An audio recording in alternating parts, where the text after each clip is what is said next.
Hello, আসসালামু আলাইকুম guys. আপনারা কেমন আছেন? ভালো আছেন নাকি? একটু জানাবেন। আপনাদের আমি একটা গল্প শোনাবো। আজকে সকালবেলা অফিসে যাওয়ার সময় আমার পাশে একটা ছেলে সিটে বসে বসার পরে ছেলেটা অনেক অসহায় মনে হলো, কিন্তু হঠাৎ করে দেখি তার গায়ে কিচ্ছু না, শুধু একটা পাতলা জামা।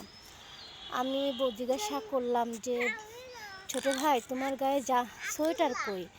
ছোটো ভাই আমাকে বলল যে আপু, আমি রাখে আসছি, মনে নাই আমার। দেখি হঠাৎ করে দেখি কাঁপতেছে, শীতের জ্বালায় কাঁপতেছে। পরে আমার চাদরটা দিয়ে দিলাম, দিয়ে বললাম যে ছোটো ভাই, এটা গায়ে দাও। ছোটো ভাই গায়ে দিল ঠিকই, কিন্তু 20 মিনিট পর নামি গেল। কিন্তু নামি যাওয়ার পরে একটা ধন্যবাদও দিল না। কন্ত কামড়া করলো কি